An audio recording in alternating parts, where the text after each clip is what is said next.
Now we are picking up where we left off last time, and now we're focusing on the second period, spanning from 1870 through 1952 slash 1965. And we know at the beginning of this period, right after the Civil War, by 1870, now blacks have been extended citizenship. We know that jus soli, that is, inheritance of citizenship by being born in native soil. That becomes part of the organic law with the 14th Amendment, jus soli. So jus sanguinis is now replaced with jus soli. And we also know this time there's different immigration groups coming in, and they're from different parts of Europe. We see this tremendous increase in immigration due to the Gilded Age, which again is our Industrial Revolution. And we notice the link here between, profit, the pursuit of profit, capitalist expansion, labor, or to be more specific, cheap labor, and how that intersects with race, because the cheapest labor was found abroad, outside the borders of the United States. And hence you have the migration, the influx of new immigrant groups from the Mediterranean area of Europe, from Eastern Europe, even from what we call the Middle East today. This is happening towards the end of the 19th century and into the 20th century. So this leads to a question, and this was foremost on the minds of legal experts and people who are thinking about the country in racial terms, and how to make sense of it. And the question was, could other non-white ethnic groups press their claims for citizenship? So what's happening here is that the legal discussion, the legal discourse, shifted beyond the black-white dichotomy.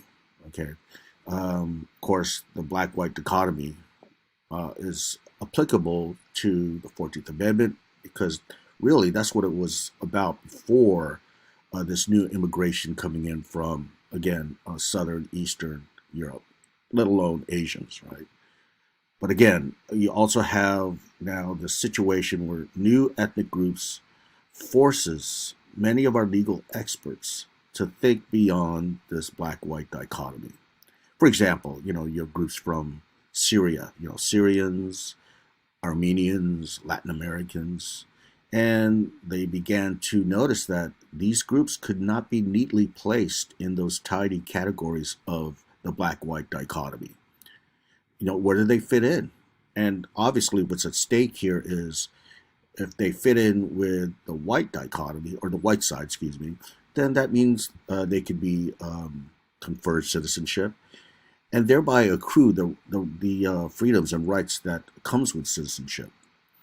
So, in this effort to look beyond the black-white dichotomy and try to figure out where new ethnic groups belonged in our racial classification system, this led to appeals to both science at the time. There was this early, and to be frank, very crude, scientific and anthropological inquiries into race during the late 19th and early 20th century.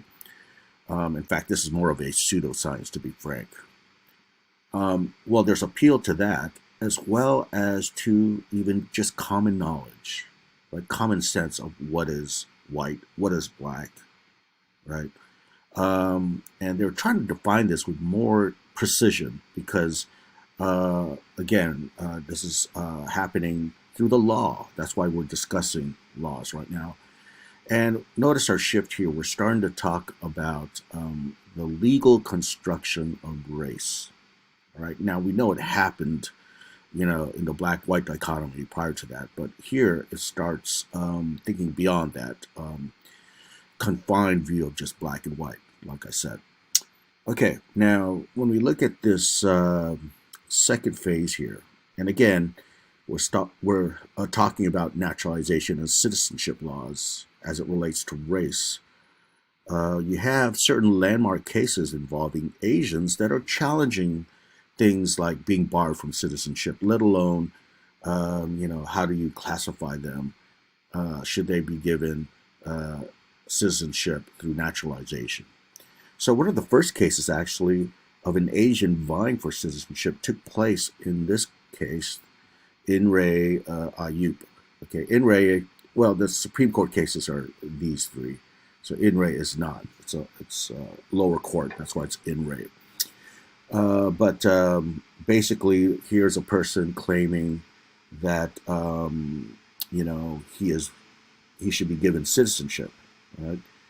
But the federal court there determined, not the Supreme Court, but the federal court determined that Ayup was not Caucasian, but, quote, Mongolian. Okay, he's not white. He's Mongolian according to this pseudoscientific classification system. I should mention this, that at the time, this classification system believed that all the different ethnic groups throughout the world at that time, let's say in the end of the 19th century, and again spilling over into 20th century, that they could somehow conform to three or four um, classifications. And that would be the Caucasoid, Negroid, Mongoloid, which we just mentioned, and Malay. Okay, actually, when it first began, it only had the first three, and then Malay was added later to account for people like Filipinos. Okay, but basically going back to the Ayub case, Ayub, it was determined by the court, was of Mongolian descent. That's where he fits in this scientific classification. He's not Caucasoid, certainly not Negroid, he's Mongoloid. Therefore, he is not white and should not be conferred citizenship. Now, what about the unique situation arising? And to be honest, it's not the rule but the exception. In other words, it's rare.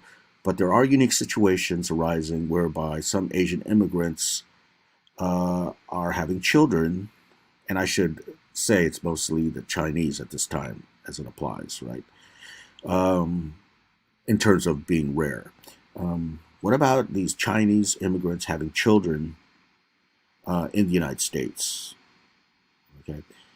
All right. So another way to say this is, what about children of non-white, non-citizens? Well, we know that earlier there was this category called aliens ineligible for citizenship, right? Aliens ineligible for citizenship. It was a provision attached to the 1882 Exclusion Act. So what's happening here is this one person who was born in the United States of Chinese descent, his name is Wang Kim Ark, claims that he is indeed a citizen due to the 14th Amendment. So he's effectively challenging that category of aliens ineligible for citizenship. And he does win the case. And this is, again, a Supreme Court case. So it's the highest law of the land. Right? So native-born children of aliens, he's claiming, even those permanently barred from race, barred by race from citizenship, could obtain birthright citizenship, is what he's claiming, right? And the Supreme Court won this case, or favored Wang Kim Ark. Okay, so you see other subsequent cases involving naturalization and even immigration laws, which, to be frank, by today's contemporary viewpoints, would make us shake our head in disbelief, okay? Because they're so explicitly race-based in their views. They would not be approved today. In fact, they'd be universally condemned, to be frank. And it's important to remember this. Our nation's brightest legal minds, like Supreme Court justices, were coming up with reasons as to some ethnic group was not, quote, white. They'd appeal to things like cultural backwardness, things that smack of social Darwinism, like being biologically unfit or ill-equipped for Western citizenship, let alone things like racial inferiority and intellectual inferiority, intellectual incapacity. And honestly, this is a form of judicial racism, right, perpetrated in the name of the Constitution. And it basically reflects how profoundly racist our society was back then, right? So who was white? If you're white, you can not only be naturalized, but take advantages accrued for citizens, like I said. And in the history of the legal definition of white, you often see contradictory results happening in court cases, right? For example, going back to Syrians, there'd be separate court cases where Syrians would challenge the law and claim they were white, and in some cases, the judge agreed. And then another case would come along in the future, in the near future, after that, and they would say, no, they're not white, right? And again, I'm not talking about Supreme Court, which sets the legal precedent for all courts below, and therefore all law, national law or federal law. I'm talking about, perhaps state or even municipal courts. But this also happened with South Asians, by the way. In other words, immigrants coming from India. And the reason why they would challenge the citizenship laws and claiming that they were white is because it's interesting theories of race back then in the late 19th century and 20th century. You may have heard of the term Indo-European, but if you didn't, this is the way that anthropologists at the time were thinking about the history of the Caucasian race. They felt that the Caucasian race originated in what we call India today, in South Asia. And then you see through the centuries, eventual migration going northward. They entered the region of, the Caucasus Mountains, right? The mountain range called the Caucasus, which is around where Russia is, generally speaking. That's where you get the term Caucasian. But in any case, they're tracing the, genealogy of the Caucasian race, and they find its origins in India. So, by the way, this is why the term Aryan was used by the Nazi regime, because Aryan is originally an ethnic group or racial group that was found in India. Right? Even the swastika itself is a Hindu symbol, in case you didn't know that, right? But it got appropriated by the Nazi regime to symbolize white supremacy. Okay, so that's an interesting story, right? How Indians could claim they're actually Caucasian because that's where the white race originated from, India. But anyway, this is troubling for the courts, this link between biology, right, and geographic ancestry, just like we just discussed with Indo-Europeans. And as I just noted, there's varying conclusions in the federal courts. Some define white areas of the world as strictly Northern Europe, right, and Anglo-Saxon in racial terms. Some claim that there were white Caucasians and dark Caucasians, right? Who were the dark Caucasians? Well, the races from Iran, what we call Iran today, or Persia, India, like I mentioned, even Polynesia, right? Even North Africa, they claim were Caucasian. And often, again, they appeal to scientifically based definitions. And then what happens is, they kind of apply it, they go beyond scientific to go to popular boundaries of what is white, or popular definitions. So what we're going to do here is look at two cases involving Asians and how they're challenging this legal category called white. All right, and the reason why they're challenging it, just to remind you, is so they can be naturalized as citizens and therefore enjoy the benefits that comes along with citizenship. And what this whole thing is going to show you, it's going to reveal how the law is constructing race, right? And in more general terms, and broadly speaking, we're talking about the social construction of race, how it's fluid and it lacks precision and in its definition or the attempt to define it. It's hard to define all the necessary conditions of what is white, what is black, and so forth. Okay, when you really think about it. All right, so the first case is involving this Japanese immigrant. His name is Takao Ozawa. And Takao Ozawa Well, he described himself as a paragon of assimilation, meaning a model of assimilation into American culture. He lived in the United States for 28 years by the time it went to the Supreme Court, his case that is. He graduated from University of California. He severed all his ties from Japan completely and chose to completely assimilate into the United States of America. He chose to speak English in favor of Japanese, and with his children, he schooled them all in American schools, not the Japanese schools that were around. He did not even teach them English. Okay, so he was self-described as a quote true American, and not only that, not only was he a paragon of assimilation, but he claimed that his actual skin color was white. Okay, so what we're talking about here is a literal definition of white skin. And if you look at his picture here, this is him, you can see what he's talking about. His skin is very white. Okay, it's not dark. So he filed for citizenship as early as 1914. He lost that case, but he pursued his case for whiteness, doggedly pursued it, okay, for many years after 1914, until it finally reached the Supreme Court by 1922. And by the way, this case caught the attention of the entire nation because, as I mentioned, people were interested in this notion of other races new to the United States trying to fit in the black-white paradigm. What they're seeing is, going beyond that, transcending that black-white paradigm. Kind of like we think about it today, right? When we think of racial categories, it's no longer based on, the black-white paradigm, obviously.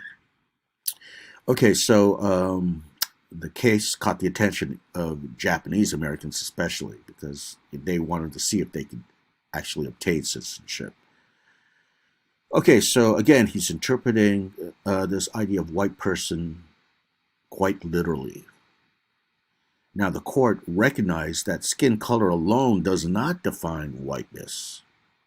Okay, so the question is, if it's not skin color alone, then what exactly defines whiteness? Okay, it's not just skin color, it's other things, in other words. Well, the court basically proclaimed this, that the words white person is synonymous with the words Caucasian race. Okay, so they're linking white person, in other words, skin color, with the words Caucasian race. And then let's go back to that early anthropological study of the Caucasian race. Clearly, Caucasians did not originate from Japan or East Asia. They originated from South Asia, what we call India. So that means Ozawa is clearly not Caucasian because his home country is found in East Asia. And, Caucasians, as scientists has supposedly proved, right? Scientists have supposedly proved, well, that's, Mongoloid. Caucasians are from South Asia, and then they spread northward in their migratory movement. Okay, so basically Ozawa lost his case. The fact that his skin was literally white was basically rejected by the court. Instead, the court appealed to science here. So here comes this other guy, 3 months after the Ozawa case, and his name is Bhagat Thind. That's spelled Baghat. And Bhagat Thind, well, let's just say that he was encouraged by the court decision that rejected Ozawa because the court, as I just mentioned, appealed to Caucasian race as being synonymous with the white race. And he also knew that Caucasians, were supposedly originating from India.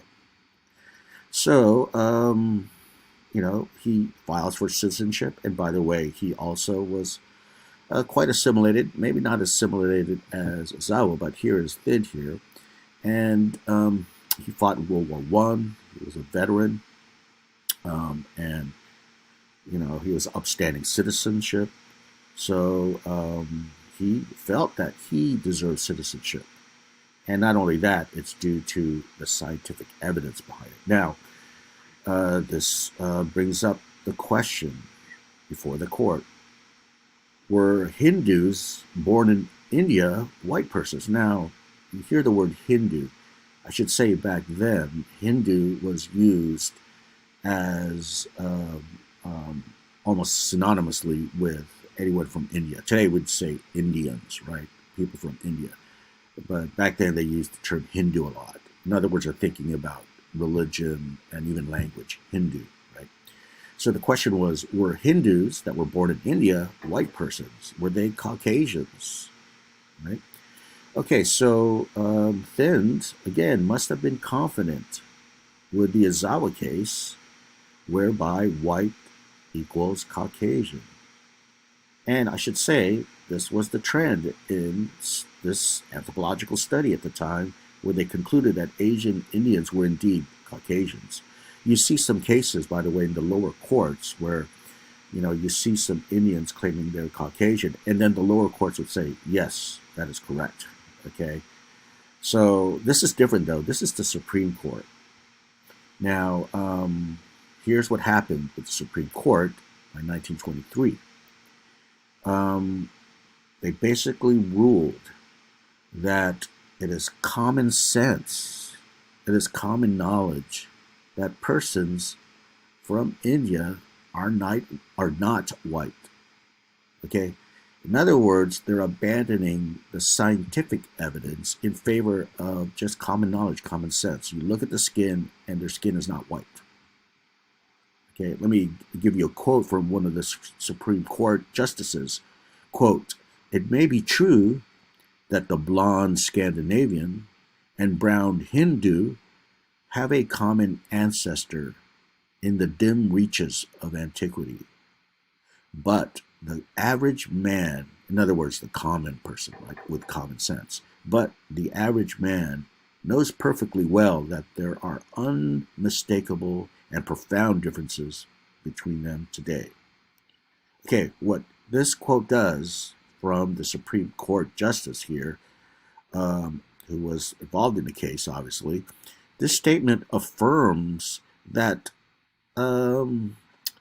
that anthropological link, scientific link between Europeans and South Asians. It does affirm that, but at the same time, it insists that you have to think about it separately when you think about, race. In other words, yes, it is true that science has affirmed this link, but even while that's true, you have to insist upon their separation because literally they're not white.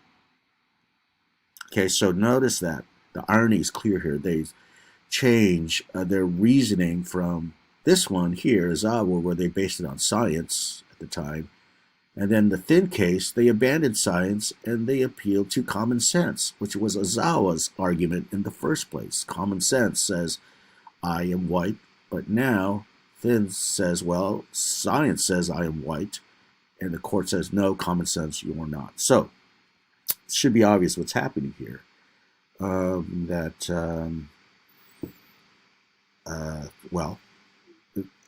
The Supreme Court has an interest in protecting what is Caucasian, what is white. Okay, because I have to say here, during the 1920s, in racial terms, this was the high tide of nativism. 1922, 1923, a lot of even the federal government was waging this quasi-war against Italian immigrants, and famous cases that were reaching the government.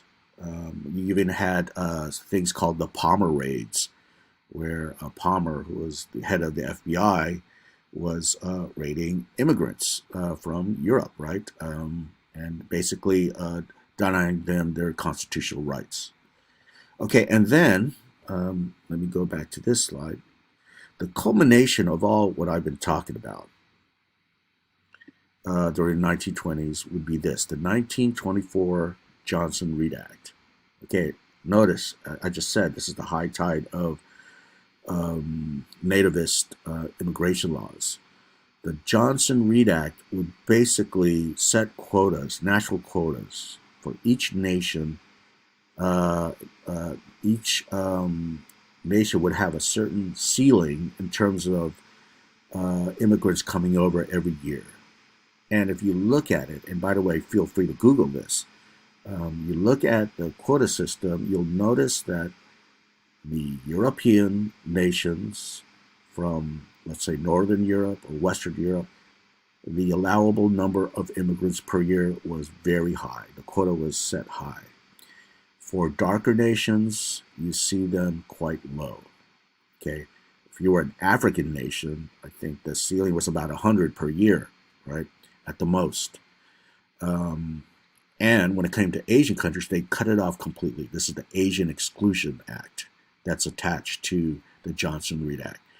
And the reason why they were doing this, well, Johnson and Reed, again, were nativist. And even if you look at the last names, the surnames, Johnson and Reed, they're very Anglo names, right, like Smith and so forth, right, Wilson. The Anglo ethnic group at the time were very anxious about the fact that the nation was starting to dilute its racial homogeneity, right, of the Anglo race, and hence they passed this law, okay, in view of the fact that there's all these Southern Europeans and Eastern Europeans. So this, again, is the culmination of what I've been talking about here. So hopefully you can see how you have the law used in order to protect the borders, right, of the country, immigration laws, that is, and then you have naturalization, citizenship laws, which are used to domestically control the racial populations, right? This is domestic right here, naturalization, citizenship, and immigration is more outside, right? Immigrants from outside, other countries coming in. But we also see, especially with the Zawa and Thin cases, how it's used to construct race. It's not to mention earlier uses of the law to construct race, like the aforementioned one-drop rule, like the notion that I mentioned that the Irish were not considered white, and so on and so forth. And again, it should be obvious to us that, you know, things like the census and so forth constantly fluctuate. This, again, is the affirmation that indeed that race is socially constructed, and law usually plays a central role in that construction.